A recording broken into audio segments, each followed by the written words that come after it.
Buen día a todos. Vamos a dar inicio al siguiente simposio de la Mayo Clinic. Gracias por la presencia de todos, gracias a los colegas que nos visitan por compartir su tiempo y sus conocimientos.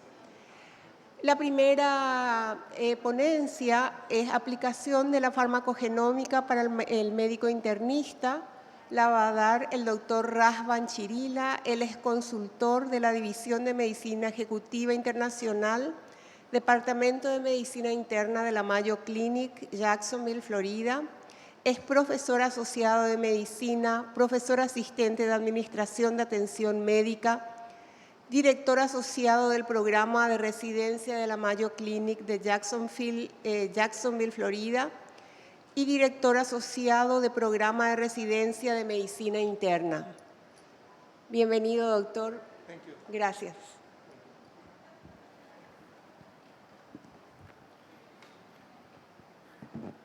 Thank you very much for the invitation. It's an honor to be here with you. Thank you very much for allowing us to celebrate with you 50 years of the Society of Internal Medicine, and thank you for allowing us to enjoy your beautiful culture of Paraguay. So today I'm going to talk about pharmacogenomics. This is a field that I use a lot in my practice, and it's a very important part of precision medicine. We're going to explore some of these principles and see how we can apply them to your own practice. What is pharmacogenomics? Basically, it's the influence of genetic variation over a patient's response to drugs. So depending on your genetic makeup, you're going to respond more or less to medicines, or you are going to have more or less side effects. So at first glance, when we look at pharmacogenomics, it can look very scary because you can see something like this when you open a book, but in fact, it's not at all complicated. So we're going to start with some examples, so I think that's going to make this much easier to comprehend. So this is a 75-year-old woman. She has chronic lymphocytic leukemia. She's admitted for fever and chills and pulmonary infiltrates.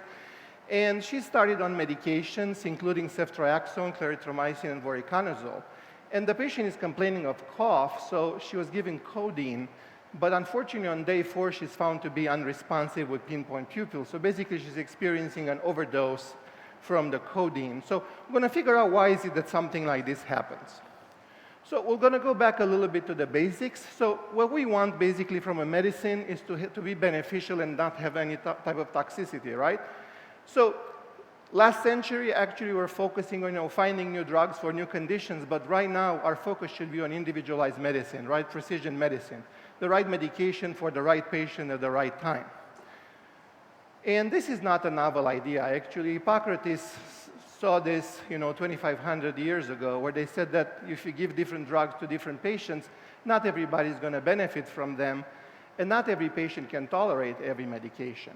So most of the advances were done in the second half of the 20th century, and it wasn't actually until 1970 when they used this medication called ebrisoquine, which is an old-fashioned antihypertensive, and they figured out that everybody responds very differently. Some people would not respond to the drug at all, whereas some other patients would develop hypotension and bradycardia. And they looked into that, and they figured out there's an enzyme that has a lot of polymorphisms. And this enzyme, the ebrisoquine hydroxylase, is actually the cytochrome P450-2D6. And this is how this whole thing started. So when we think about genes, we have wild-type genes, like the genes that exist in most of the population, and we have genes that have variants, right? And these variants can gain function or lose function. And when we think about what we learn in pharmacology, there's a lot of processes that get into the action of a drug, right? Things that are related to pharmacokinetics and things that are related to pharmacodynamics. But interestingly, everything is mediated to some type of protein, and all of these proteins are encoded by genes that have genetic variation. So thinking about that, we're going to give examples of the influence of pharmacokinetics, pharmacodynamics, idiosyncratic reactions, and disease pathogenesis based on what gene may be affected. So going back to basics, most drugs are metabolized in the liver by the cytochrome P450. And there's many classes of these cytochromes. What these cytochromes are just enzymes, right? And these enzymes are coded by genes, and these genes can have polymorphisms. Most of the cytochromes are cytochrome 384 and 385, so mostly half of the drugs are metabolized through these pathways, but 1/4 of the drugs are metabolized through 2D6. And interestingly, this 2D6 cytochrome actually has a lot of genetic variability. So these enzymes can be then classified as based on their genetic activity in normal metabolizers of the drug versus ultra-rapid or rapid versus intermediate or poor metabolizers. So let's see how this works. If you give a patient a drug and the drug is active, it's going to get metabolized. If you give a prodrug, it's going to be activated in the liver, right? So this becomes now very simple. So if you're an ultra-rapid metabolizer, the drug is going to metabolize very quickly if it's active. And if you're a poor metabolizer, it's going to accumulate. So these are the drugs that were studied 40 years ago. These were the two prototypes that were studied of cytochrome 2D6 metabolism with nortriptyline and codeine. So nortriptyline is the prototype drug that's active. And if you're an ultra-rapid metabolizer, the medication is going to go away very quickly. It's going to get metabolized. If you're a poor metabolizer, the medication is going to accumulate. The opposite is true for codeine. Codeine is a prodrug. This prodrug transforms into morphine in the body. So if you're a poor metabolizer, the drug is not going to get activated because it's not going to turn into morphine. Whereas if you're an ultra-rapid metabolizer, it's going to activate very quickly. So now, if you're a poor metabolizer for 2D6 and you give a patient codeine, you're not going to get any benefit, right? But if you give nortriptyline, you're going to get accumulation of the drug, and this patient is going to feel very tired, and he's never going to come back to you, and he's never going to take this medication again. So if we think about our first case, this patient was given codeine, and she was on those antibiotics that were not chosen in random. Why is it that this happened? Well, what happened here is this patient was actually an ultra-rapid metabolizer for 2D6. So most of the codeine that was given transformed into morphine very quickly. And to make things worse, they were given two medications that were inhibited the other pathway, the 3A4. So most of the codeine turned into morphine, and this patient got into opiate overdose. So now if we understand that, it makes it much simpler to go back to the patient's bedside and figure out which medications they can use. So how do we do this practically? It's actually very simple. We put an order for pharmacogenomics. The lab delivers to the patient's home a swab with saliva that gets sent to the lab, and in a few weeks you have this type of result. And as far as cytochrome goes, what we see here is actually looks like a speedometer. So you have all these genes on the left, like cytochrome 2D6, 2C19, 2C9, 2B6, and you see if the patient is a normal metabolizer or not. There are more things that actually get studied in the pharmacogenomic report, and I'm going to give you some of the examples for some other types of proteins. Specifically, we're going to talk today about statins and about medications such as azathioprine. Another example of a drug that's metabolized by 2D6 is tamoxifen. Tamoxifen, as we know, is used for breast cancer treatment or for chemoprophylaxis. And this drug is a prodrug. It also gets metabolized by 2D6. It turns into the body in endoxifen. Endoxifen is actually 30 times more active than tamoxifen. So theoretically, if a patient is a poor metabolizer, the tamoxifen is not going to activate. So this patient is going to have a much higher risk of recurrence of breast cancer. So then we have to use an alternate type of medication. So I'm going to present to you another case, which is, again, it's easy to understand. This is a 44-year-old woman. She has a history of depression. She was treated with fluoxetine, 20 milligrams in the past, right, with Prozac. But she was recently diagnosed with breast cancer, estrogen receptor positive. And she was treated, but then she developed depression. And her psychiatrist said, okay, we're going to treat you with fluoxetine 40 milligrams. Let's see if that's a good idea in this particular case. Well, what happened was they did pharmacogenomic testing on this patient, and this patient was an intermediate metabolizer for 2D6. And they gave her fluoxetine, which unfortunately is a very potent inhibitor of 2D6. So now we are transforming this patient, who was an intermediate metabolizer, into a slow metabolizer. So now this patient has a very high risk of recurrence of breast cancer because the levels of the endoxifen is very low. This phenomenon is called phenoconversion. So really, we're transforming a phenotype that is intermediate into a poor metabolizer. So this is where the genes and the interactions, medicine interactions come together. There's a lot of drugs that get metabolized through 2D6. Another example that we see sometimes in practice is some of the beta blockers. We all had patients where we administered a small dose of beta blocker, and they develop bradycardia or hypotension, right? So there's other beta blockers that do not go through that pathway, but metoprolol in particular goes through that pathway. So we spoke about 2D6, which is the most commonly encountered cytochrome with variability, but there are some others. So other medications that have clinical importance are those metabolized through 2C19. And there's two classes of drugs that are poor metabolizer, that are affected by poor metabolism of 2C19. And one of them is clopidogrel. That could be a lecture in itself, but clopidogrel is a pro-drug, so it gets activated in the liver, in the body. So if you're a very poor metabolizer for 2C19, you're at very high risk of instant thrombosis or recurrence of the ischemic event. Another class is actually some of the antidepressants, citalopram. So if you're a poor metabolizer for citalopram, you actually can have a lot of side effects. So for patients who are poor metabolizer for 2C19, you actually have to limit the dose to 20 milligrams. If you're a poor metabolizer for 2C19 and you give them a 40 milligram dose, they're going to develop QT prolongation and arrhythmias. This is just a study that looked at some populations in the United Kingdom, specifically patients of Asian descent in the United Kingdom. And it turns out, compared to the white population, they have a higher incidence of being poor metabolizers for 2C19. And in this particular study, patients that were poor metabolizers had 2.5 times the risk of recurrence of myocardial infarction. Similar studies have been done in stroke with the use of clopidogrel. Another class that is affected by 2C19 is proton pump inhibitors.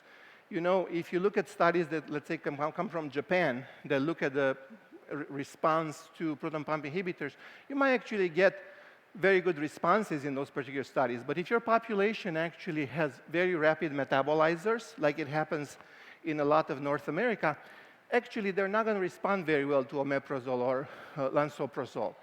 And this is one of the reasons why these patients may be refractory with reflux or with ulcer and so forth. So in that particular situation, you have to use a drug that doesn't go to that pathway, like robeprazole. You can use H2 blockers or potassium channel blockers. Depression is a big thing in our practice. We treat a lot of patients in internal medicine with depression, and these considerations are very important as far as pharmacogenomics. 2D6 is the pathway that's preferred for medications like paroxetine and venlafaxine being a pro-drug, and citalopram and sertraline are metabolized primarily through 2C19. So what happens if you're a poor metabolizer for 2D6? Well, you're going to have a lot of adverse reactions from medications such as fluoxetine, but you're going to have a reduced response to venlafaxine. How about 2C19? We talked about that. If you're a poor metabolizer for 2C19, you're going to accumulate citalopram, for instance, and you have QT prolongation. So then you have to choose a drug from the other class, so you don't have these types of side effects. So this is another case just to illustrate this. This is a 45-year-old man. This patient has major depression, and he wants to start an antidepressant. But interestingly, he was tried on fluoxetine before, but he didn't tolerate the medication at all. He had sexual dysfunction, nausea, insomnia, and he said, well, I need to figure out what drug works for me. But just knowing that, you can figure out what drug you should use. So what you should use in this instance is citalopram, because it goes through a different pathway, right? Warfarin, this doesn't come as a big surprise, right? This is a nightmare of a drug to dose, right? And the funny thing is, this is way more complicated because actually there's 3 different enzymes that can get affected by genetics in the case of warfarin. There's 2 that influence the pharmacokinetics of the drug and 1 that influences the effect of the drug. So cytochrome 2C9 and 4F2 are implicated in the metabolism of warfarin. So if you have these alleles here, the allele 2 and 3 for 2C9 and allele 3 for 4F2, actually you're going to have increased risk of bleeding. So that's just when you administer in the metabolization of the medication. But the interesting thing is there's also polymorphism at the site of action, because we know that the activity, the mechanism of action of warfarin is actually inducing this enzyme, right? Vitamin K epoxy reductase.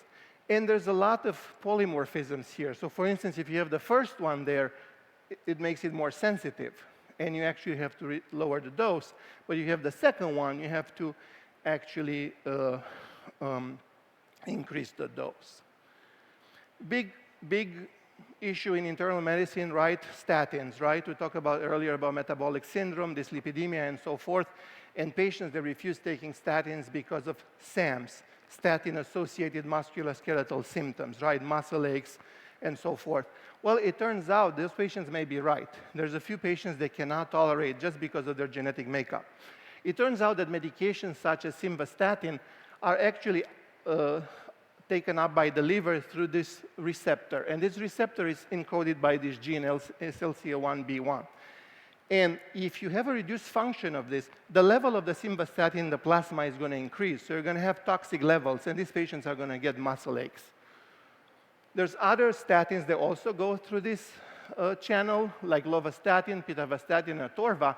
But interestingly, Rosuva, Prava, and Fluva do not go through the same pathway, because they actually use alternate transporters. So obviously, this is a very simple explanation for statin-associated musculoskeletal symptoms, but there's definitely other factors. And other medications, such as rosuvastatin or fluvastatin, actually also have their own genetic variations as far as their absorption and metabolization. But if a patient had muscle aches from simvastatin, you should consider pharmacogenomic testing and switching them to a medication that is not influenced, such as pravastatin. Another case that we encounter quite frequently in our practice is actually thiopurine methyltransferase. We all have patients that have used azathioprine, 6-mercaptopurine, or thioguanine for a variety of conditions, such as inflammatory bowel disease, collagen vascular disorders, autoimmune hepatitis, and so forth. It turns out this particular case is not that unique. This is a patient with Crohn's disease. She was started on azathioprine, and then she gets admitted to pancytopenia. And let's see why this happens. Azathioprine gets metabolized to 6-MP, and then to these compounds called the TGNs. And all these components are then metabolized further by this enzyme called TPMT, thiopurine methyltransferase. If you do not have activity of this enzyme, if you decrease the metabolizations of the TGNs will accumulate. They are very, very toxic to the bone marrow. So this is the reason why, if you have a decreased reduction in this activity, these patients will develop pancytopenia. Conversely, if you're a very active metabolizer for this disease, you're going to accumulate this other compound, the 6-MMP, and that's very hepatotoxic. So this is why nowadays, whenever we administer a medication such as azathioprine, 6-mercaptopurine, or 6-thioguanine, we do genetic testing. And this is a very serious issue, because if you have a decreased activity, if you're homozygous for the bad gene, you have to decrease the dose by 90%. So you only have to give 1/10 of the dose. And otherwise, that patient can develop severe bone marrow toxicity. Another thing that I wanted to touch with you is actually that of idiosyncratic reactions. We all know that there are certain medications that all of a sudden cause this major life-threatening side effect, and one of them is allopurinol. It turns out there are certain high-risk populations, such as Asian populations, that develop severe cutaneous adverse reactions. And those particular patients actually carry that allele, 5801. Same thing goes for carbamazepine. In the Asian populations, they develop Stevens-Johnson syndrome or toxic epidermal necrolysis, and you should always test patients like this to avoid that type of side effect. And the last point that I wanted to make is actually how we use genetics to create new drugs. So how can we influence actually the pathogenesis of the disease? And this is one of the miracles of medicine, right? Cystic fibrosis, certain types of cystic fibrosis became now treatable diseases because we actually target the CFTR gene with a medication such as avacaftor. A million examples in oncology. This is just a case that one of my colleagues had. This is a 35-year-old woman. She had metastatic melanoma. She went to a different center where they said, hey, you should have brain radiation. But they studied her genetics. They found that she has a high proponent of the BRAF kinase, so they use a medication that inhibits the BRAF kinase, and that's the result over there to the right. The mets went away, and then they were able to start immunotherapy.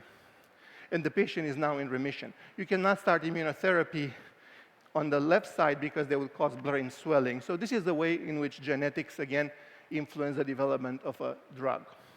So when do you have to think about genetic testing? Well, when patients have symptoms related to drugs, when they change their own dose, where they're not adherent, or they have a family history of intolerance to a certain medication. But it's not that simple to implement because it can be costly. A lot of the payers do not want to participate, and a lot of the doctors do not know a whole lot about pharmacogenomics in general. You also have to have support for your institution. You have to have a good computerized system that actually gives you the information, and you have to have a pharmacist.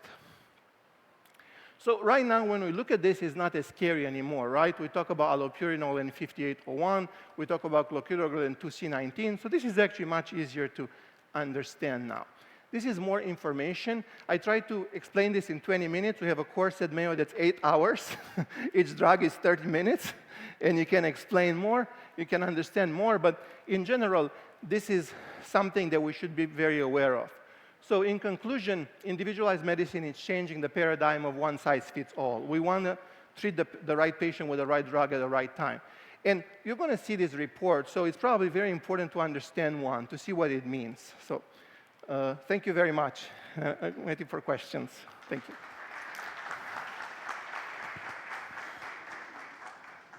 Gracias, doctor. Vamos a dejar las preguntas para el final. Vamos a seguir con nuestra segunda ponencia. La doctora Vala Munipali nos va a hablar de actualización en nutrición 2024. La doctora es especialista en medicina interna, profesora asistente de medicina en la Mayo Clinic. Y bueno, le damos la bienvenida a la doctora.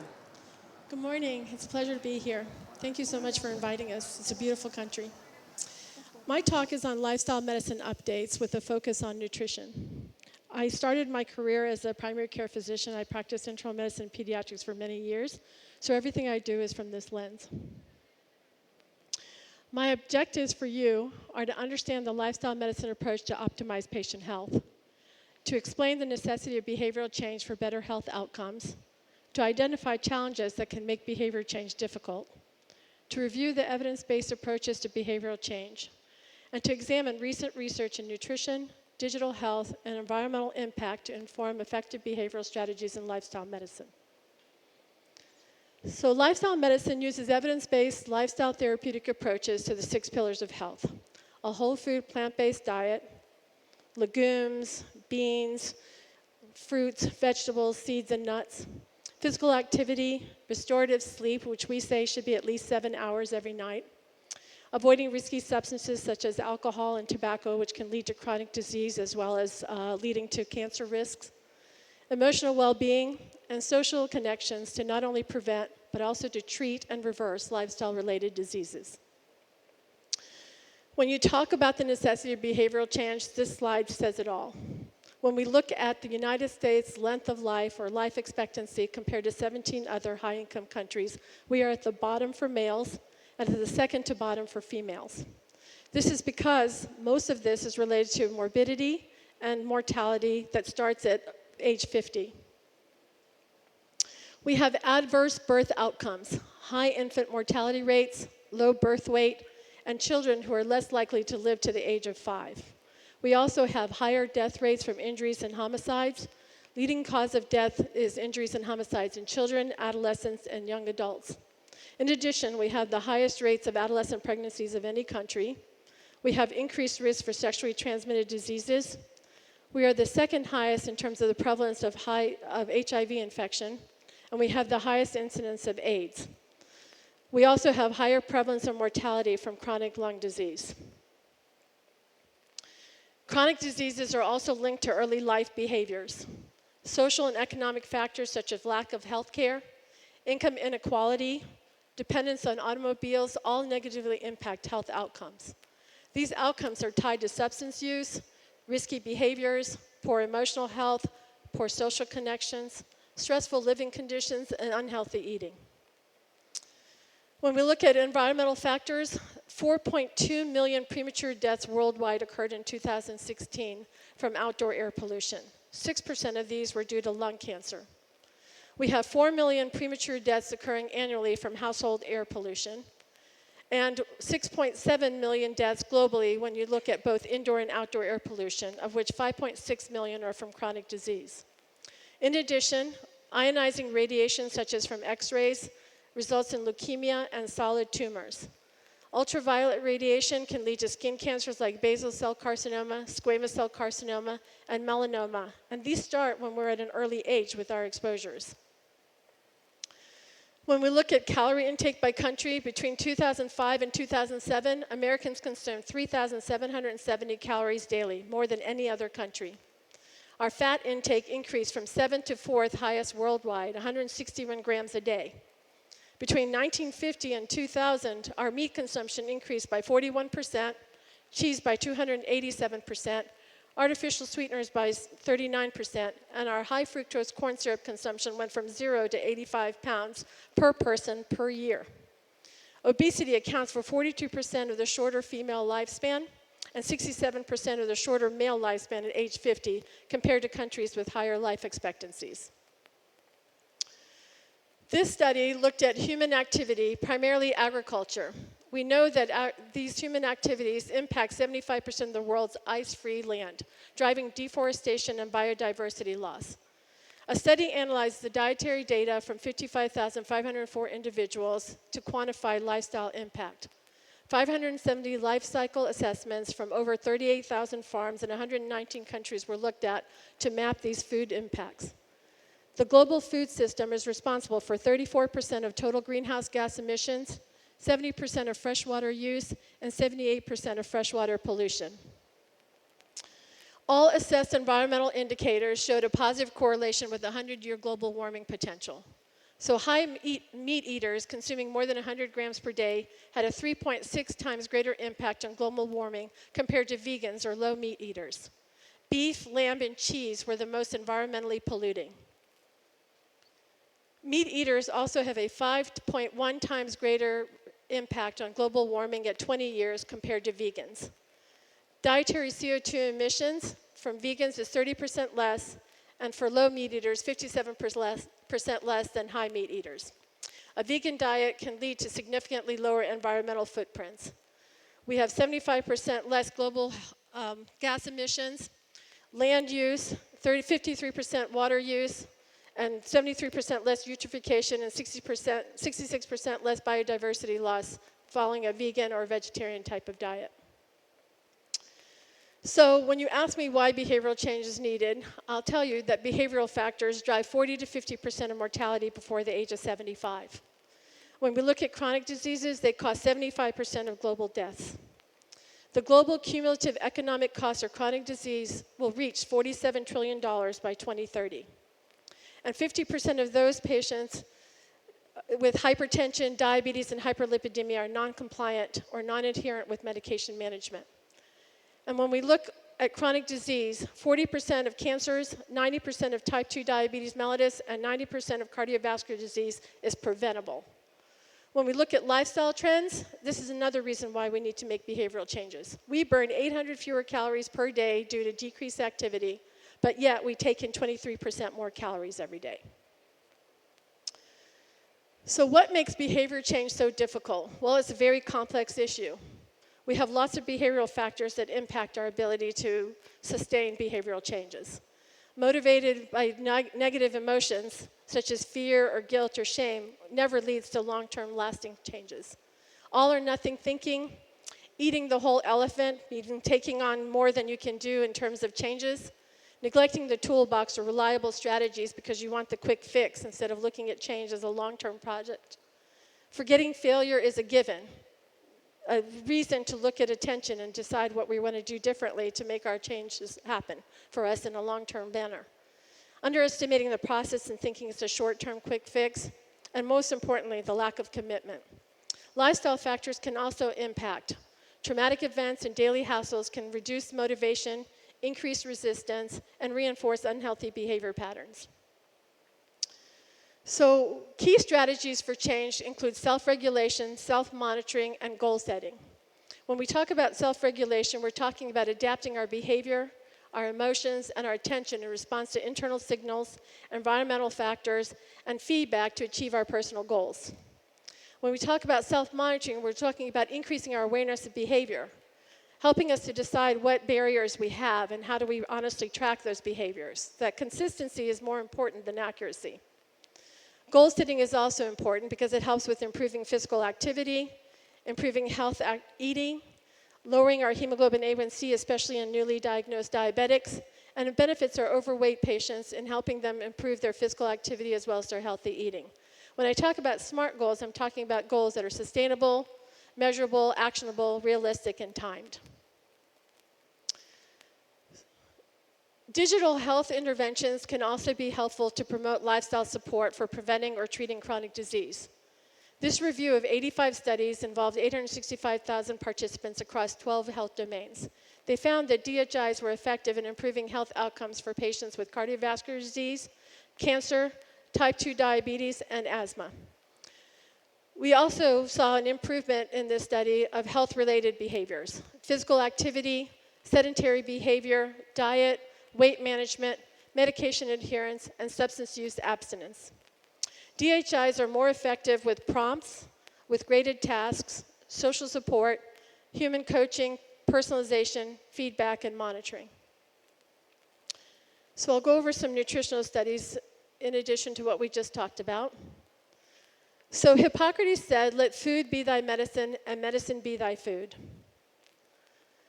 General principles of nutrition include limiting total saturated fats to less than 10% of calories per day.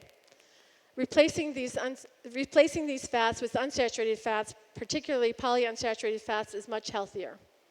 Plant-based food sources, including plant-based protein foods like beans, lentils, and whole grains, monounsaturated fatty acids, polyunsaturated fatty acids, and fiber can all reduce cardiovascular risk. Dietary Guideline Advisory Committee looked at a systematic review which supported the replacement of plant sources that were higher in saturated fats, such as coconut oil, cocoa butter, and palm oil, with vegetable oils higher in unsaturated fats. This study looked at plant and animal fat intake and overall cardiovascular disease mortality. The study looked at the association of dietary plant and animal intake and looked at overall mortality as well as cardiovascular disease mortality. The AARP diet and health study took place between 1995 and 2019 and was analyzed between 2021 and 2024. There were 185,111 deaths and 58,526 cardiovascular deaths. Greater intake of plant fats from grains and from vegetable oils was associated with the lower risk of overall and cardiovascular mortality. A higher intake of total animal fat, dairy products, as well as egg fats was associated with increased risk of overall and cardiovascular mortality. Replacing just 5% of energy from animal fats with 5% from plant fats, fats that are from grains or vegetable oils, was associated with lower risk for mortality, 4 to 24% reduction in overall mortality, and 5 to 30% reduction in cardiovascular mortality. This study looked at dietary protein intake in midlife in relation to healthy aging. They had over 48,000 nurses that were in the study and were followed for 30 years. 3,721 of them met criteria for healthy aging, meaning they had no chronic disease, no mental health issues, and they had good physical function. They evaluated total animal, dairy, and plant protein intake and used food frequency questionnaires to obtain this data. The likelihood per 3% energy increment with healthy aging was higher for plant-based proteins, lowest for all proteins or total proteins, and the risk for animal proteins had a slight increase in terms of chronic disease development. So plant-based proteins were associated with better odds of healthy aging, less chronic disease, less memory impairment, better physical function, and better mental health. Association was also still significant when they controlled for vegetable and fruit intake, but it was attenuated. This indicates that perhaps the fibers and other compounds that are in fruits and vegetables are important to healthy aging. This study looked at the carbohydrate intake and long-term weight changes in a group of patients, both men and women, who were free from chronic illnesses. They measured the weight change within a 4-year period, and the average weight gain was 1.5 kilograms per 4 years, 8.8 kilograms over 24 years. What they noted was that foods that had an increased glycemic index were positively associated with weight gain. That includes starch, added sugars, refined grains, and especially starchy vegetables like corn, peas, and potatoes. Fruits, non-starchy vegetables, fibers, and whole grains resulted in less weight gain. So carbohydrate quality and source are important for long-term weight management, especially for patients who are overweight and obese. Limiting the added sugars, the sugar-sweetened beverages, and refined grains, as well as starchy vegetables, is essential for weight control. Low-calorie sweeteners like xylitol, which is a sugar alcohol, are widely used sugar substitutes. This study looked at the link between xylitol and cardiovascular disease risk in 2,149 patients. Metabolomics and targeted liquid chromatography, as well as tandem mass spectrometry, confirmed that xylitol was associated with an increased risk of major adverse cardiovascular events. An intervention study was done also testing xylitol's consumption and the impact on platelet function in healthy volunteers. And it showed that xylitol consumption raised the plasma levels and increased platelet responsiveness. Mechanistic laboratory and animal studies also showed that xylitol enhanced platelet reactivity and in vivo thrombosis. So exercise caution when using sugar alcohols. So there's growing evidence that links diet to depression risk, but we don't know much about ultra-processed foods. This large prospective study came out of the Nurses' Health Study 2 from 2003 to 2017 and examined ultra-processed food intake and the incident depression in middle-aged women. What they found was that higher ultra-processed food consumption was significantly associated with the increased risk of depression, even after controlling for many factors such as age, as well as their physical fitness. Artificial sweeteners and artificial sweetened beverages showed the strongest association.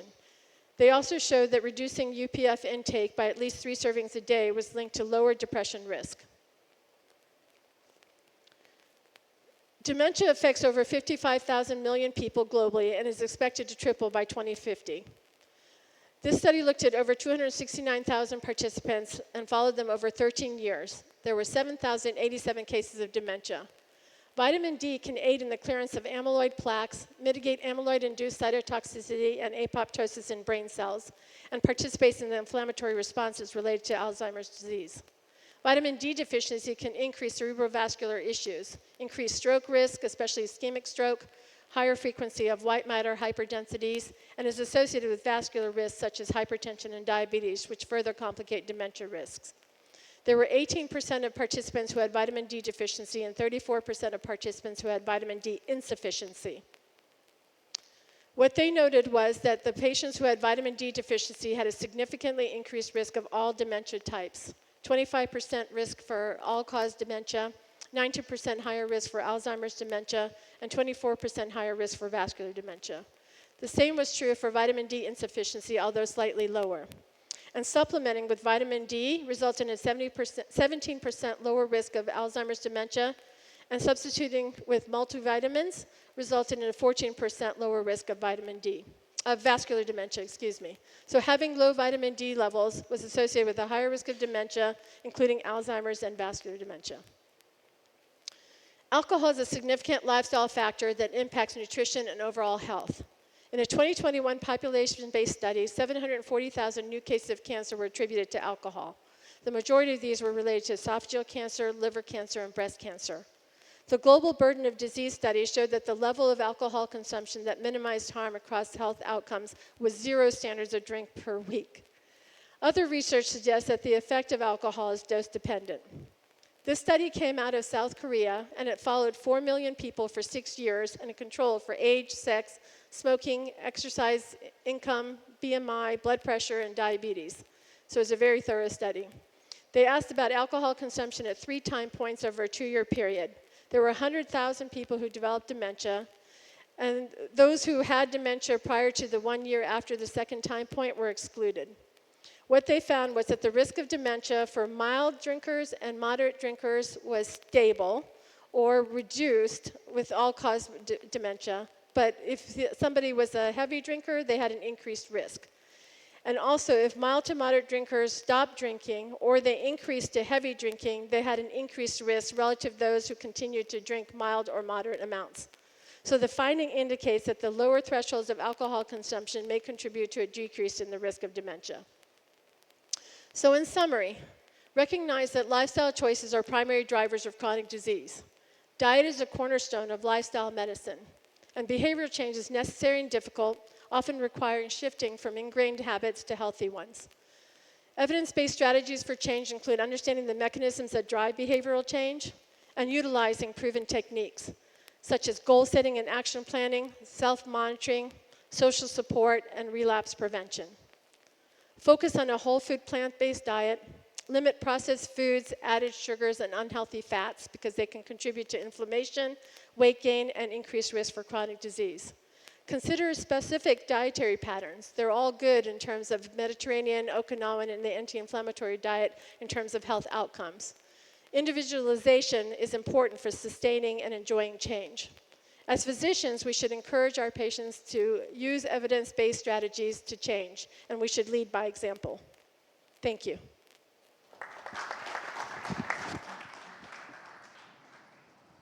Gracias, doctora Bala, excelente.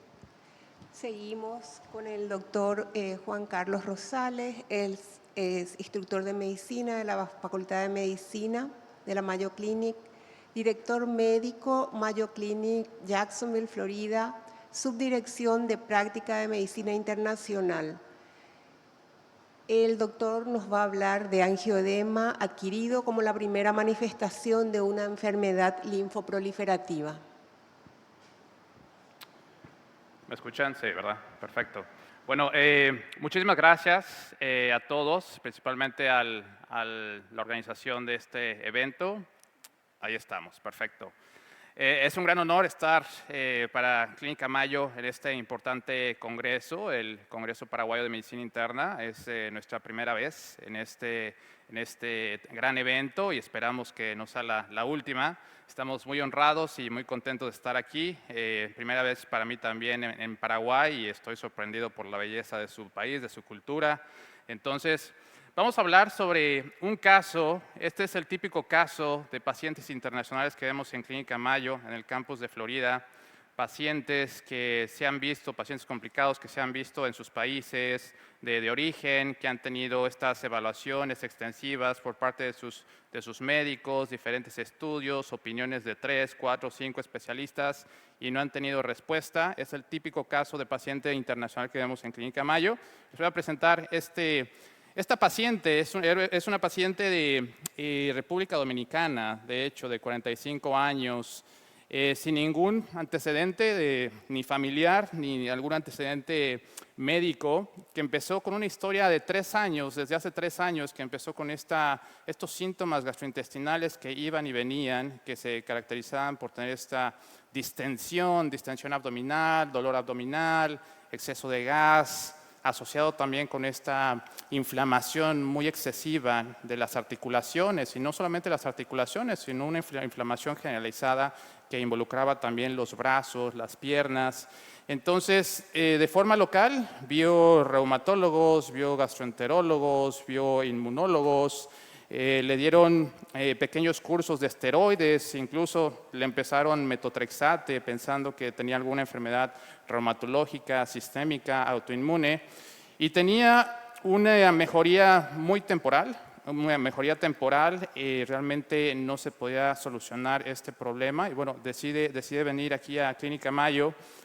Y bueno, hicimos, en el momento en el que ella viene con esta exacerbación, este flare que le llamamos de síntomas. Cuando yo la vi el primer día, tenía una distensión abdominal muy marcada, la inflamación con un edema 3+ en ambas extremidades inferiores, extremidades superiores. Entonces, obviamente le hicimos un workup, le hicimos un análisis muy extenso para descartar pues condiciones inflamatorias, condiciones autoinmunes, condiciones reumatológicas. Para esto al ver todos sus récords, que es lo que también hacemos en la práctica internacional, nosotros revisamos todos los récords de los pacientes de todos los estudios que se hicieron de forma local, pues también involucramos a otras especialidades, incluimos al especialista de reumatología, especialista de gastroenterología, especialista de inmunología, y bueno, hicimos un análisis muy extenso. Ya cuando la paciente vino con nosotros estaba todo listo, teníamos este calendario ya de estudios, de imagen, de consulta, ya todo listo para cuando ya llegó este análisis bien extenso que hicimos, pues demostró una muy leve elevación del factor reumatoide, que ustedes saben, el factor reumatoide se puede elevar por cualquier tipo de inflamación, no solamente por artritis reumatoide o algún tipo de enfermedad autoinmune o sistémica. Pero lo que nos llamó mucho la atención fue esto. Los niveles del complemento, sobre todo los niveles del complemento del C4, el C4, sobre todo estos tres que están en la parte baja, los niveles de complemento 1, el C1Q y lo que es el inhibidor esterasa del complemento 1, que también estaba muy bajo, y el antígeno inhibidor esterasa de C1, que también estaban muy bajos. Entonces, obviamente esto nos hizo pensar inmediatamente en lo que es un angioedema adquirido. ¿Por qué adquirido? Porque la paciente no tenía antecedente familiar, no tenía antecedente de tener estas reacciones que incluyen rash, a comparación del angioedema hereditario, que es una cuestión que vamos ahorita a platicar un poquito más a detalle, que es una de las manifestaciones clínicas que nos hace discernir, que nos hace diferenciar entre estos tipos de angioedema. Al mismo tiempo, y bueno, gracias a la inmunóloga, la especialista en inmunología, ella decidió ir un poquito más allá. Se ha visto que muchas veces estas presentaciones de angioedema adquirido, sobre todo el angioedema adquirido, que es súper raro, es muy raro tener este tipo de presentaciones, porque entre los dos el hereditario es más común que el adquirido es 10 veces menos común que el angioedema hereditario. Se ha visto una relación entre este tipo de presentaciones con enfermedades linfoproliferativas, como son la leucemia y el linfoma. Hay poca literatura, no hay mucha literatura sobre esto. Hay algún estudio, de hecho se hizo un estudio en Francia hace 5 años, que reportan esta asociación, pero no hay mucho más. O sea, realmente no hay mucho más, no se ha hecho un estudio más avanzado para ver esta correlación, pero sí se ha visto que estos pacientes que se diagnostican con este angioedema adquirido pueden tener una relación o se pueden manifestar con una enfermedad linfoproliferativa más adelante. Entonces, decidimos extender todavía el estudio y hicimos primero una peripheral smear, una muestra periférica. Hicimos también un estudio inmunofenotípico para ver si había algún indicio de alguna enfermedad linfoproliferativa. Y para nuestra sorpresa, sí, encontramos hallazgos muy significativos de alguna enfermedad linfoproliferativa. Obviamente, al ver los resultados del peripheral smear, al ver los resultados inmunofenotípicos, pues decidimos hacer la biopsia de médula ósea. Ahí ya involucramos al equipo de hematología, de oncología también de Clínica Mayo, y bueno, se hizo el diagnóstico de este linfoma extranodal de la zona marginal, que traía también el splenic involvement, que se había también ya ido para lo que es el vaso. Entonces, lo que pasó con este caso es que al sospecharse este angioedema adquirido, pues obviamente lo primero que hay que descartar pues es alguna enfermedad autoinmune, que estas son las enfermedades, las condiciones más comúnmente asociadas con este angioedema adquirido, pero al mismo tiempo no quedarnos ahí, sino también tratar de evaluar esto de una forma más detallada, especialmente con este link, con esta conexión que estamos viendo últimamente en estos estudios que se han reportado en los últimos 5 años, de que esta manifestación o que el angioedema adquirido puede ser la primera manifestación de alguna leucemia, de alguna linfoma también. Aquí solamente muestras de lo que mostró la biopsia de médula ósea, que bueno, vemos las características también ahí principales de este tipo de linfoma. Estos son también estudios adicionales que hicimos para confirmar este diagnóstico. Y bueno, al confirmar este diagnóstico, la paciente empezó a recibir rituximab, porque se ha visto en estos estudios también que hemos investigado, que muchas veces al tratar la causa que está produciendo, que creemos que está produciendo el angioedema adquirido, los síntomas mejoran. Entonces fue lo que hicimos, intentamos darle esta inducción, este tratamiento de inducción con rituximab y fue una mejoría no casi inmediata, pero en cuestiones de 1 semana, 2 semanas, todo el edema, toda la distensión abdominal se resolvió completamente. En estudios también posteriores se vio que se normalizó también los niveles de C1q y el inhibidor esterasa de C1, que como les dije son estos niveles de complemento que están asociados con este tipo de diagnóstico.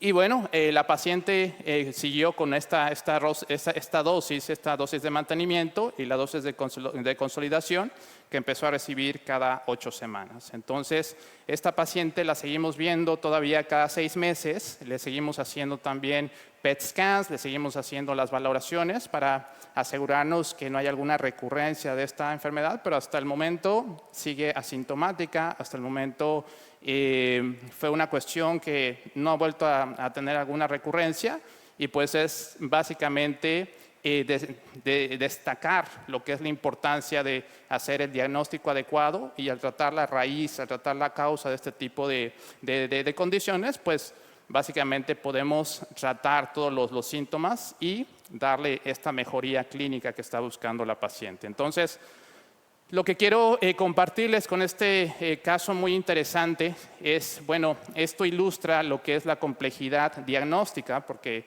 en primera, el angioedema adquirido no es una cuestión común, no es una cuestión que vemos de todos los días, pero que sí hay que sospechar, sobre todo si tenemos este cuadro clínico o este tipo de paciente, que ahorita les voy a dar algunas cuestiones también que yo creo que es importante destacar para sospechar de este tipo de angioedema adquirido. En esta paciente, bueno, que se había presentado con estos síntomas, pues se pudo mejorar este cuadro clínico y obviamente esto necesita el abordaje multidisciplinario, no solamente del médico internista, sino que en este caso que tuvimos el apoyo también de los especialistas de inmunología, los especialistas del hematólogo, obviamente el especialista de gastrointestinal, y el especialista de reumatología, que bueno, gracias a este abordaje multidisciplinario, pues pudimos llegar a esa conclusión. Aquí vemos también el papel tan importante que tiene el médico internista de ser el coordinador del cuidado, como el quarterback que coordina este tipo de casos para en algún momento, si el paciente necesita una evaluación más especializada de estos diferentes equipos multidisciplinarios, pues siempre tratar de ponerlos juntos para tratar de llegar al diagnóstico que estamos buscando. Un poquito de información sobre el angioedema adquirido. El angioedema se clasifica de acuerdo a su fisiopatología en aquel que está mediado por la histamina, que es el más común, el angioedema hereditario, y el que está mediado por lo que es la bradiquinina. Como les dije, el de histamina es el que es el más común de todos y el que está mediado por la bradiquinina, que incluye el angioedema hereditario y el angioedema adquirido, pues son menos comunes. Como les dije, el angioedema adquirido es 10 veces menos frecuente que el angioedema hereditario y se ha visto que su incidencia es 1 en 500,000. Entonces, sí, no es una cuestión que vamos a encontrar probablemente todos los días, pero sí es importante que lo tengamos en cuenta, sobre todo en estos casos en los que hay síntomas persistentes o síntomas en que el cuadro clínico es muy sugestivo de este tipo de condición. Generalmente, el angioedema adquirido afecta a pacientes no tan jóvenes, ya pacientes arriba de los 40 años, a diferencia del angioedema hereditario, que, como ustedes saben, se puede manifestar desde la infancia. Los síntomas más comunes pues, incluye lo que es una inflamación a nivel de la mucosa y de los tejidos blandos. Bien importante que no hay comezón, no hay esta reacción que muchas veces sí se puede acompañar en otro tipo de angioedema, sobre todo el angioedema que está relacionado con la mediación de histamina. Y aparte que este tipo de angioedema también dura muchos días. Entre las áreas más comúnmente afectadas es como en esta paciente, el abdomen, que era esta distensión abdominal muy pronunciada. Puede estar también afectada lo que es la parte de la cara, las extremidades, como en esta paciente que tenía también un edema muy significante en los miembros superiores y los miembros inferiores. Y también puede afectar lo que son vías aéreas, que ahí sí puede ser una cuestión que puede requerir intubación y que obviamente puede llevar a la muerte. En contraste, como ya había mencionado, que el angioedema que está mediado por la histamina, pues es generalmente este angioedema que está caracterizado por esta comezón y también generalmente la presentación dura pocos días, no es una cuestión que dura más días o que puede estar recurriendo como el angioedema adquirido. La fisiopatología, lo que se sabe de esto es que este inhibidor del complemento 1 es un inhibidor de proteasa sérica que regula diferentes vías de inflamación y obviamente regula lo que es la vía del complemento. La deficiencia de pues provoca que se sobreuse lo que es el complemento y esto genera todas estas deficiencias que vimos en los estudios que les mostré en la primera diapositiva.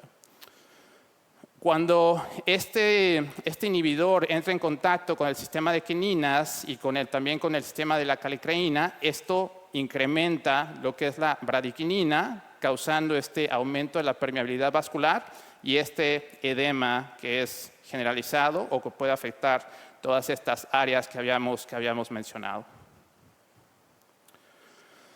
Las teorías de los mecanismos por los que se provoca o se produce lo que es el angioedema adquirido, pues se cree que pueden ser por autoanticuerpos que pueden estar dirigidos ante este inhibidor del complemento 1 o también estos autoanticuerpos que también pueden ser causados por algún tipo de tumor, que pueden estar también asociados con esta activación en la vía del complemento.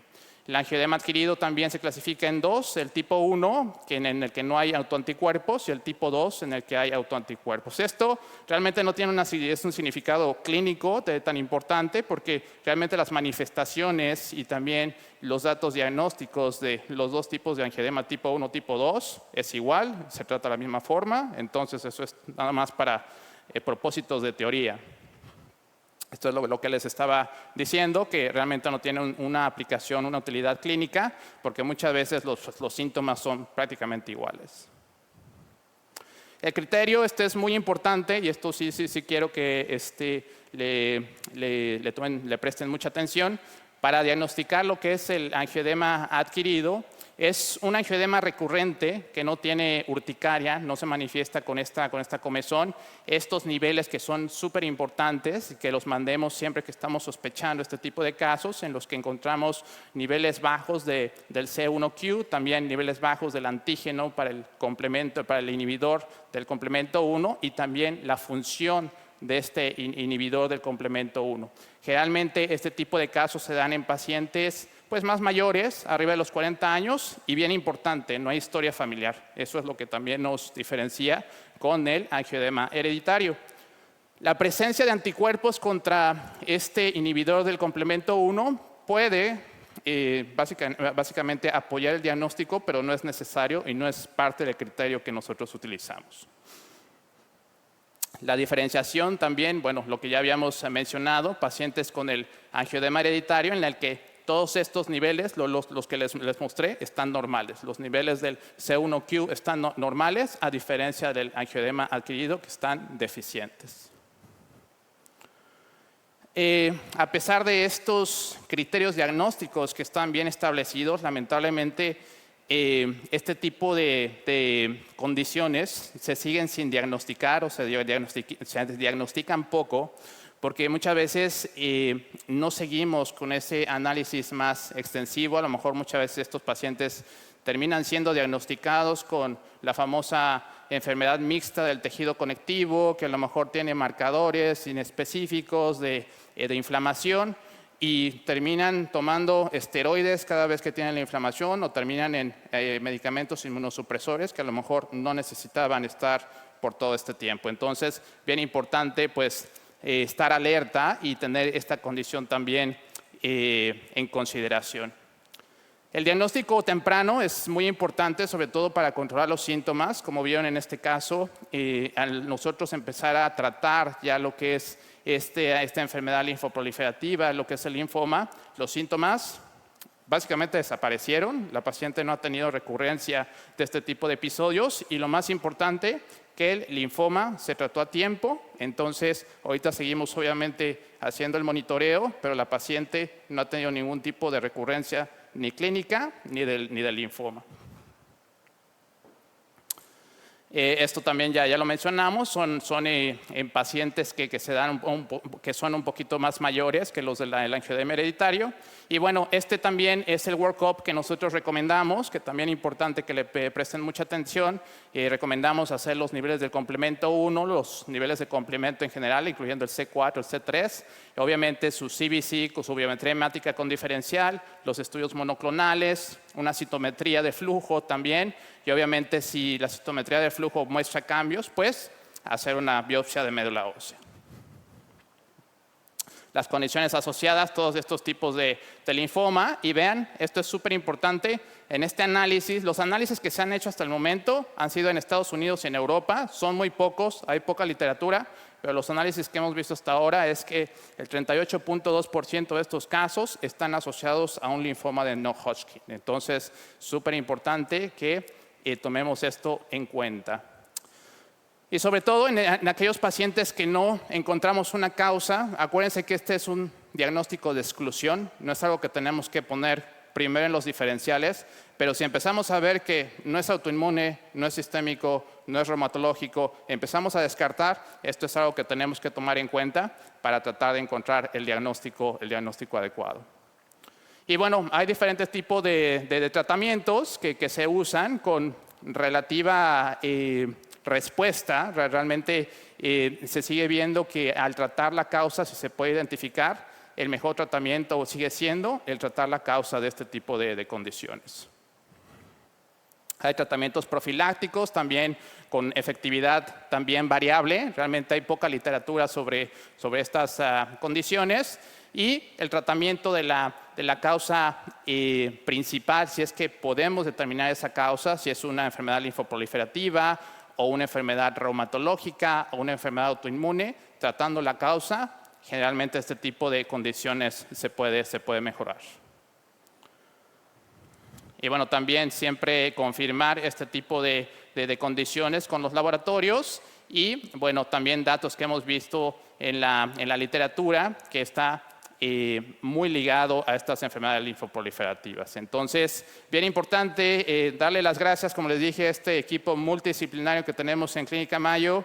Es el tipo de approach que tenemos para este tipo de pacientes. Ahí tenemos al doctor Mustafa, hematólogo, a la doctora Squire, que es la inmunóloga, y todo el equipo de doctores. Por ahí ven también a un paisano de ustedes, el doctor Santiago Galeano, que también fue parte de este equipo y que ahí está, ahí lo estoy viendo ahorita. También excelente residente de medicina interna y futuro cardiólogo también de Cleveland Clinic, ¿verdad? Entonces, muchísimas gracias por la invitación y cuando quieran estamos ahí en Clínica Mayo en Florida. Cualquier cosa estamos a sus órdenes. Muchas gracias. Gracias, doctor Cárdenas. Vamos a seguir con el simposio. Nos va a acompañar ahora el doctor Juan Carlos Leoni Moreno, especialista en medicina interna, especialista en cardiología, Departamento de Trasplante de la Mayo Clinic en Florida y profesor adjunto de Medicina en la Facultad de Medicina y Ciencias de la Mayo Clinic. El doctor nos va a acompañar con la ponencia sobre amiloidosis cardíaca 2025, nuevos avances. Gracias. Aló, ok. Hola, buenas tardes. Mi nombre es Juan Carlos Leoni, soy un especialista en trasplante cardíaco e insuficiencia cardíaca avanzada. También soy amiloidólogo y eso es una profesión nueva que adquirí voluntariándome o alguien me voluntarió para ser parte del equipo de amiloidosis cardíaca. Y bueno, tengo el desafío de tratar de dar esta conferencia antes que todos se vayan para el almuerzo. Ya les dije a mis amigos norteamericanos que traigan una cuchara porque vamos a comer una sopa paraguaya. Qué sorpresa se van a dar cuando vean que no es sopa. Pero vamos a tratar de hacer esta conferencia y es muy importante para los internistas porque la amiloidosis ha sido considerada una enfermedad académica, pero de los últimos años hay tratamiento para la amiloidosis, así que muy probablemente estos tratamientos van a estar disponibles en toda Sudamérica y es importante que la reconozcan porque estos pacientes caminan por sus clínicas todos los días y si no lo ven es porque están ciegos. Entonces, yo voy a convencerlos que en 5 minutos ustedes pueden hacer la sospecha de un paciente con amiloidosis cardíaca. Entonces, no tengo ningún sesgo financiero y bueno, lamentablemente no tengo ese esa cantidad de dinero en mi bolsillo. Pero vamos a identificar los diferentes tipos de amiloidosis cardíacas, son 3 en particular, las diferentes causas, diferencias en prevalencia, genética, pronóstico y manejo. Vamos a hablar de las estrategias de tratamiento y vamos a hablar de lo que es el grupo o el equipo de amiloidosis que tenemos en la clínica. Entonces, ¿qué es la amiloidosis cardíaca? Es una enfermedad sistémica causada por la plegación anormal de la proteína amiloide que todos tenemos en nuestro cuerpo. Es lo que ustedes conocen como transtierreína.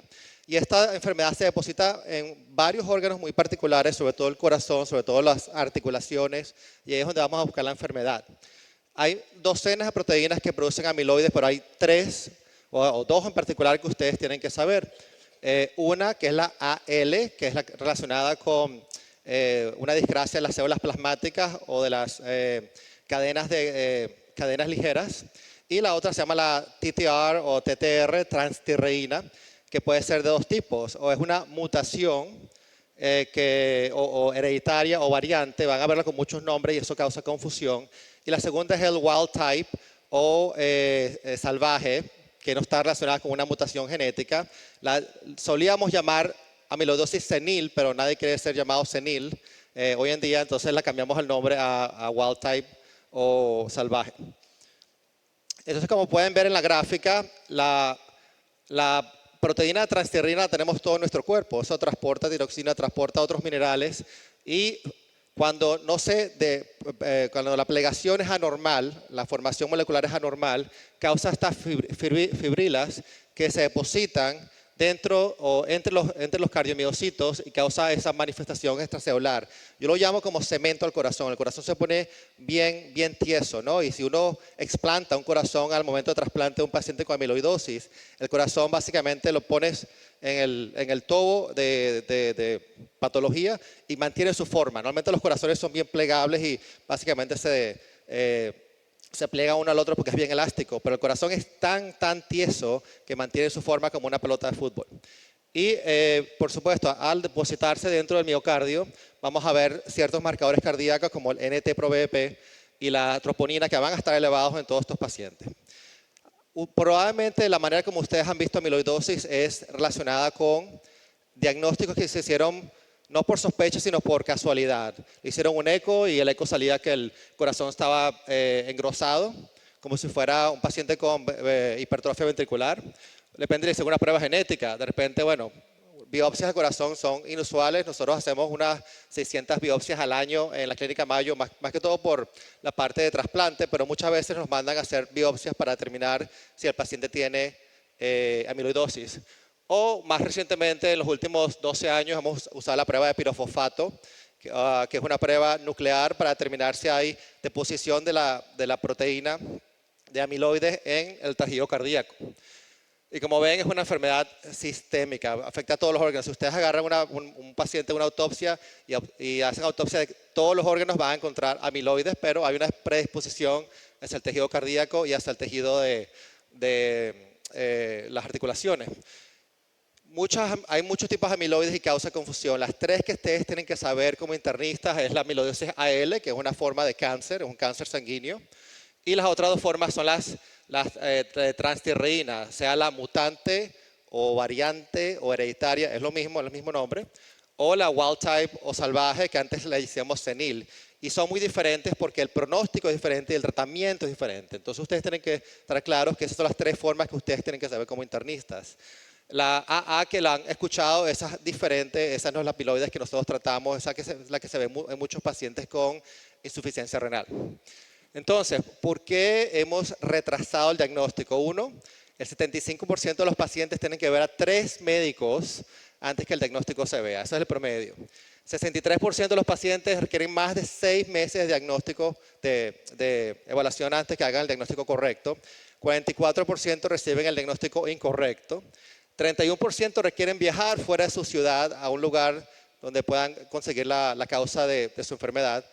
Solo el 18% de los pacientes con cardiopatía por amiloide AL o por cadenas ligeras han hecho el diagnóstico correcto por un cardiólogo. Los cardiólogos estamos pelados, no estamos viendo el diagnóstico.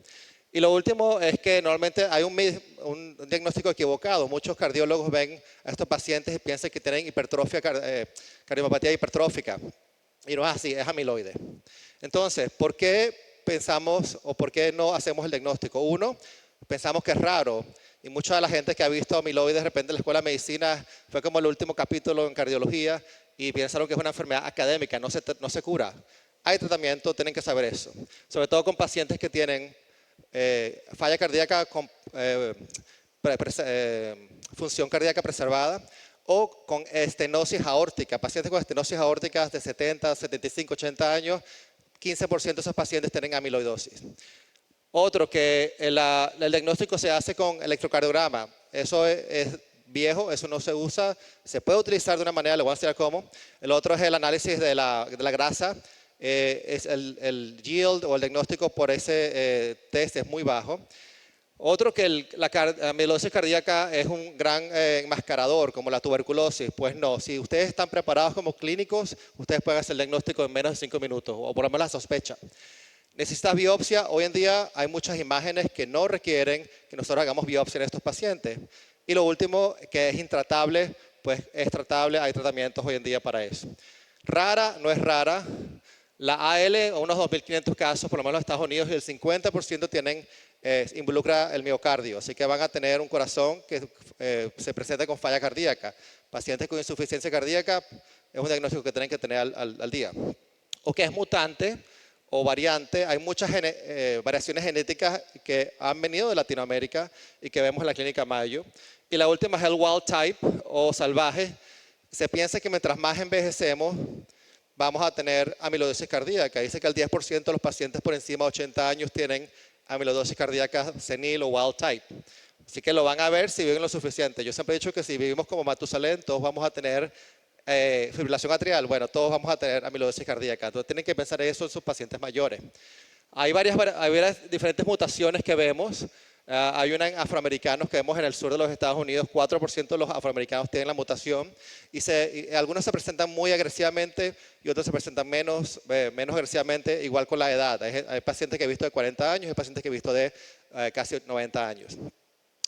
Y como les mencioné, pacientes con insuficiencia cardíaca, incluyendo pacientes con función de ventrículo preservada, pacientes con estenosis aórtica, los tienen, pacientes que tengan hipertrofia, cardiopatía hipertrófica, piensen que puede ser amiloide, y como mencioné, 1 o 2% de los adultos mayores de 75 años. Vamos a hablar del electrocardiograma, es el típico pregunta que le hacen en la escuela de medicina, pacientes con electrocardiograma que tienen voltaje bajo o que tienen un patrón de pseudoinfarto, como pueden ver, es muy baja la proporción de pacientes con amiloides. Si ya el electrocardiograma se ve que tiene amiloide, ya esa enfermedad está bien avanzada. Así que esto no es una buena manera de verlo. Hoy en día la Clínica Mayo está haciendo algo muy particular, que usamos la inteligencia artificial en el electrocardiograma, porque yo puedo leer de repente 200 electrocardiogramas un día. La máquina me hace 1 millón de electrocardiogramas en un segundo. Entonces él puede ver patrones que yo no puedo ver al simple ojo. Y nos da probabilidades no solamente para amiloidosis, como vemos aquí en este caso, pero nos da probabilidades para otro tipo de enfermedades. Entonces, el futuro, lo que van a ver va a ser electrocardiogramas que los lee inteligencia artificial y no el ojo de ustedes. El fat pad aspirate o la grasa, el diagnóstico es muy bajo, así que no piensen que si no lo ven aquí, no lo están diagnosticando. Lo hacemos de vez en cuando, pero la sensibilidad para amiloidosis AL es 70% lo máximo. Y para transtierreína es incluso más bajo. Un gran enmascarador, bueno, tiene que examinar al paciente y eso es algo que hacemos muy bien en Latinoamérica. Examinamos al paciente, saca la lengua, ven indentación de los dientes en la lengua, ven la úvula inflamada, ven el signo de mapache. Eso es muy típico de AL. Si ustedes ven a un paciente con signo de mapache, tienen que pensar en AL a menos que haya tenido un trauma craneoencefálico. Y pacientes con estenosis lumbar o túnel carpiano, muy común. Signo de Popeye, si nunca lo han visto, un paciente se presenta con un signo de Popeye, no tienen ningún tipo de trauma, tienen la bolita de Popeye, pero y no tienen dolor, no les molesta. Estos pacientes pueden tener también amiloidosis. Entonces, out of mind, out of sight. Si no lo piensan, no lo van a diagnosticar nunca. Entonces, pacientes en el examen físico, pacientes con falla cardíaca sin hipertensión, nunca fueron hipertensos, tienen falla cardíaca. Pacientes que tienen síntomas de insuficiencia cardíaca derecha, hepatomegalia, edema en los miembros inferiores, intolerancia a los medicamentos para falla cardíaca. Le das lisinopril, le das losartán, le das sacubitril, le das metoprolol y los pacientes no lo toleran. Pensar en amiloidosis. Pacientes que tienen túnel carpiano, nunca manejaron keyboards, nunca hicieron cosas manuales y tienen túnel carpiano. 10% de los pacientes los puedes diagnosticar 10 años antes de que desarrollen la enfermedad cardíaca. Y pacientes con estenosis lumbar.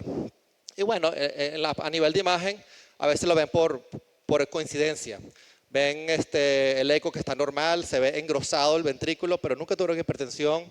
Hablamos del electrocardiograma, de repente le hicieron una resonancia magnética o una tomografía, el corazón se había ensanchado.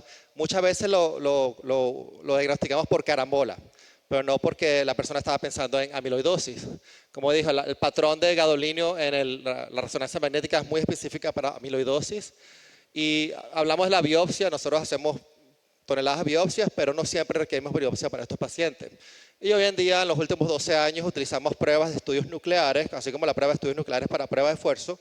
También lo usamos una parecida con tecnesio 99, con pirofosfato para determinar amiloidosis, porque se acumula bastante en el corazón comparado con el resto del tejido. ¿Okay? Entonces son test que tenemos. Entonces, bueno, estoy perdido, soy internista, yo veo 200.000 pacientes y todos tienen dolor de espalda y todos tienen túnel carpiano. Pero vamos a pensar en qué cosas pueden ustedes identificar en menos de 5 minutos. Falla cardíaca, fibrilación atrial o arritmias, bradicardias o taquicardia. Común. Músculo esquelético, trigger finger, dedos en gatillo, túnel carpiano, Papay sign o dolores en las articulaciones. Bastante común. Polineuropatía, sobre todo pacientes que no tienen diabetes. Y es una neuropatía bien diferente a la diabética porque en vez de tener dolor, en vez de tener anestesia, tienen dolor. Los pacientes no se pueden quedar quietos, están moviendo las piernas. Bien interesante la neuropatía y 25% de los pacientes lo tienen. Y disfunción autonómica, tienen hipotensión ortostática, tienen problemas gastrointestinales. Entonces, bueno, todos esos pacientes que ustedes ven probablemente tienen todo eso. Vamos a ponerlo un poquito menos ancho. Túnel carpiano, estenosis de la espalda espinal. Papay sign, problemas articulares y trigger finger, ¿no? De un gatillo. Tengo muchos pacientes así, bueno, vamos a hacerlo aún menos ancho. Pacientes con falla cardíaca, y si tienes uno de estos signos musculoesqueléticos, neuropatía o difusión autonómica, tienes que pensar en amiloidosis. Eso te tarda menos de 5 minutos. ¿Ok? Entonces, cuando tienes la sospecha de amiloidosis, ¿qué vas a hacer? Y esto es lo que hacemos. Nosotros no somos hematólogos. Yo no soy hematólogo. No puedo ni pronunciar los nombres de los medicamentos de hematología últimamente. Pero si tienes un paciente que sospechas amiloidosis y tienes un eco, una resonancia magnética y piensas que hay probablemente amiloidosis, tienes que primero confirmar que no es la AL, la de light chains, la de cadenas ligeras, porque eso es un cáncer. Si tú tienes un paciente con cáncer de pulmón, lo ves en la radiografía y te tardas 6 meses en hacer el diagnóstico definitivo, ese paciente está muerto y el tiempo es vida en estos pacientes. Entonces, lo primero que tienes que hacer es una electroforesis de orina y de suero con inmunofixación. Es muy importante la parte de inmunofixación y le haces el otro test, son las cadenas ligeras, las kappa y lambda chains. Tú haces eso. Si eso está normal, tú lo mandas al hematólogo. Eso no es tu problema. Vayamos al hematólogo, tu hematólogo amigo que tienes en el celular en speed dial, lo llama y le dices, tengo un paciente que creo que tiene amiloidosis, porque ese paciente, entonces le puedes hacer una biopsia de la médula ósea, fat aspirate, y si tiene amiloides es un problema hematológico, no es un problema del internista o cardiólogo. Ahora, si esos exámenes están negativos, entonces y tienes la sospecha clínica, entonces ahí le puedes hacer la prueba de pirofosfato. Si la prueba de pirofosfato está positiva, es bien inusual que sea positiva, no hay muchas enfermedades o situaciones que causan eso. Entonces ahí le vas a hacer, si tienes en su hospital, en su clínica, o se pueden mandar hacia afuera, test genético. Si el test genético es negativo para las variantes, es el wild type o senil. Y si es positivo, entonces tienen tienen la amiloidosis cardíaca variante o hereditaria o mutante. ¿Ok? Así es como se excluye. Rara vez nos mandan pacientes para hacer la biopsia. La biopsia la hacemos por el cuello, el paciente está despierto, anestesia, nos tarda 15 minutos y le damos el diagnóstico del Congo Red Stain, la tisión por Congo, al día siguiente, y nos tarda 2 semanas en recibir la cromatografía líquida para determinar qué tipo de amiloide tiene el paciente. ¿Okay? Entonces hay otras pruebas, como mencioné, la prueba de pirofosfato nos da una gradación cualitativa o cuantitativa de amiloides. Bueno, hay unos patrones particulares con la deformación del corazón, como les mencioné, el corazón se hace bien stiff, bien poco plegable. Y eso nos puede dar un patrón de deformación cuando hacemos el strain, llamado con un patrón muy particular que llamamos el cherry on top, la cereza encima o bandera japonesa, como lo quieran llamar, pero básicamente la punta o el ápice del corazón es mucho más flexible que el resto del corazón que se hace tieso. Entonces, bueno, ¿para qué preocuparse? ¿Es una enfermedad incurable? No, no es incurable. Hay tratamiento de los últimos 7 años, así que tienen que empezar a practicar en 2025. Tratamiento general para las cardiomiopatías, porque es una enfermedad que afecta al corazón, vas a tener que tratar a estos pacientes con restricción de fluido, restricción de sal. Puedes usar diuréticos de asa, puedes utilizar espironolactona, puedes usar medicamentos como dapaglifosina, empaglifosina, que son los medicamentos nuevos que usamos para diabéticos o pacientes con falla cardíaca. Los bloqueantes de calcio, digoxina contraindicadas, es problemático. Pacientes no te toleran metabloqueantes, no te toleran inhibidores de la IECA o bloqueantes de la receptores de angiotensina. La anticoagulación muy importante. El paciente tiene cardiomapatía por amiloide y tiene fibrilación atrial, ese paciente está a alto riesgo de ACV. Tienes que anticoagularlos independientemente del CHA2DS score. ¿Okay? Y si la vas a hacer una cardioversión, tienes que hacer eco transesofágico. No puedes hacer simplemente sin imagen, porque estos pacientes tienden a tener trombos intracardíacos.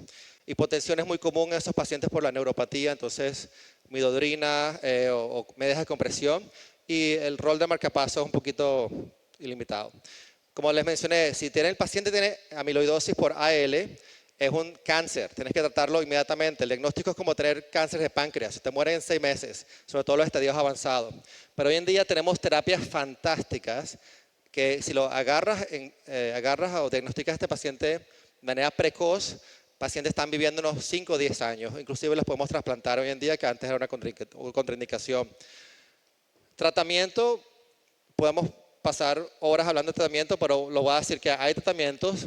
La mayor parte de la amiloide se produce en el hígado, en la coroides, el plexo coroides y en la retina pigmentaria, más que todo en el hígado. Entonces hay terapias que se han desarrollado desde el 2018. Tienen los estabilizadores del TTR o de la transtierreína, que básicamente estabilizan la molécula para que no se malpliegue, no se deforme, que es lo que al final va a formar las fibrillas de amiloide. Y lo otro, tenemos los silenciadores del ARN, que básicamente silencian que no se produzca más la proteína. Hay también otros disruptores, porque mucha gente dice, bueno, tengo el amiloide, ¿cómo hago para sacarla a mi cuerpo? Estamos trabajando en depletores, que son anticuerpos monoclonales para tratar de remover estas fibrilas que se han formado en el cuerpo. Y bueno, y tenemos otras terapias que vamos a mencionar. Entonces, estabilizadores, hay 3 medicamentos aprobados. El último se aprobó hace unos meses. Tafamidis ha estado en el 2018 y es básicamente para cardiopatías senil o wild type, salvaje. Tiflunizal es un no esteroidal, es un antiinflamatorio no esteroideo que muchos países fuera de los Estados Unidos lo usan, sobre todo en Latinoamérica, porque es bastante costeable comparado con los otros medicamentos. Los otros medicamentos lamentablemente cuestan $100,000 o más al año, que nadie lo puede pagar a menos que tenga seguro, y probablemente en los próximos 5 o 10 años ese costo va a bajar, y espero que eso sea así no solamente para los Estados Unidos, sino para el resto del mundo. Silenciadores son medicamentos normalmente intravenosos subcutáneos. El primero fue patisiran en el 2019. que se coloca cada 3 semanas, intravenoso. Y ahora tenemos Vutrisiran, que es subcutáneo, y el Plotersen, que también es subcutáneo. Y hablamos un poquito desde los depletores como anticuerpos monoclonales. Entonces, todo esto ha venido en los últimos 10 años. De 2018, estos medicamentos se han aprobado. Y el último que se aprobó es Acoramidis, que se aprobó hace básicamente 2 meses. ¿Okay? Entonces, todos estos medicamentos están acá. Ya no tengo mucho tiempo para hablar de ellos porque es una charla completamente aparte. Hablar de eso, no sabemos cuál estabilizador es mejor. No creo que haya ningún incentivo en hacer estudios que comparen uno contra el otro. Por ahora depende del seguro del paciente, usamos uno o el otro. Y como le dije, estos medicamentos, sobre todo los silenciadores, se han aprobado el último hace un par de meses. Para el tipo de cardiomegapatías, como mencioné, tenemos, si es el wild type o senil o salvaje, tafamidis es oral, es una vez al día. Y tiene muy poco nada de efectos secundarios. El acoramidis y vutrisiran se acaban de aprobar para esa indicación. Y las otras cardiomegapatías, sobre todo las que son variantes, que se tienden a tener mucha neuropatía, si tienes los otros medicamentos como patisiran, Plotersen y Vutrisiran. En Mayo y en el mundo se está haciendo estos estudios con genética, a ver si podemos cortar el gen que causa la amiloides y podemos disminuir la producción de esa proteína en más del 90%. Y esto lo estamos haciendo en Mayo, así como los depletores. Entonces, hemos avanzado mucho desde el 1800 hasta hoy en día. Si ustedes no están diagnosticando amiloidosis, están practicando una medicina de hace 15, 20 años. Terapias avanzadas, hacemos bombas de soporte ventricular izquierdo, trasplante, la sobrevida es igual que otros pacientes que no son de amiloideos, básicamente la sobrevida es igual. Nosotros estamos publicando ahorita nuestra experiencia con un consenso de la Clínica Mayo, con todos los amiloidólogos de la clínica, y estos son 2 pacientes que hicieron uno trasplante de corazón-hígado y otro trasplante de corazón, les ha ido fantástico con su trasplante. Y como otros expositores, esto requiere un equipo en conjunto, hematólogos, neurólogos, gastroenterólogos, psiquiatras, nefrólogos y cardiólogos e internistas para tratar esta enfermedad. Así que con eso concluimos, la amiloidosis cardíaca no es rara, puede ser difícil de diagnosticar o intratable si no lo piensan, incrementar la sospecha a nivel de ver las manifestaciones clínicas que les mencioné y tratar de hacer la enfermedad, el diagnóstico precoz. La AL amiloidosis por caderas ligeras, si no se reconoce temprano, se te mueren los pacientes, así que hay terapias y muy efectivas hoy en día.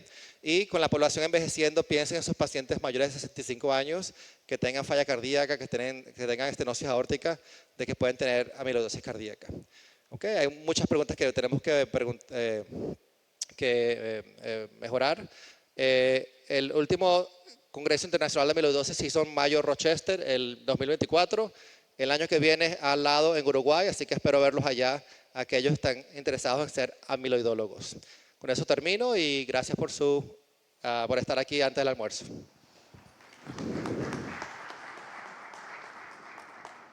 Muchas gracias, doctor. Excelente exposición. En honor al tiempo, creo que vamos a hacer las preguntas estando los expositores acá. Si hay alguien del público que quiera consultar o preguntar algo.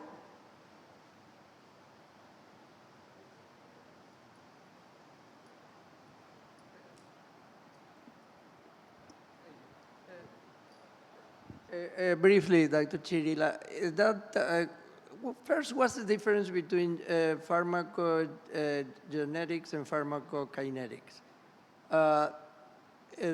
Genomic and genetic. And then how easy is that test? Because as cardiologists, we are frequently use all these medications, and sometimes we are unaware of the interactions between all these medications, and we can make big mistakes. But is that only a tertiary center test, or you can do it in any community labs? Those are very good questions. So pharmacogenomics is more encompassing, is a bigger term. Pharmacogenetics is more limited to certain genes. Pharmacogenomics is an all-encompassing term. So there's no real difference, but genomics is the preferred term.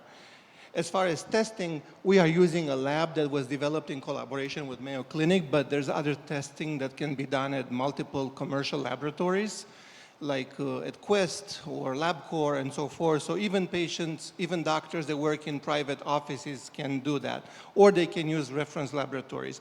The biggest problem with that is that not all labs are created equal, and sometimes they only look for 1 or 2 or 3 mutations, so they can give a negative result when in fact the patient might have a mutation. So the field is evolving a lot.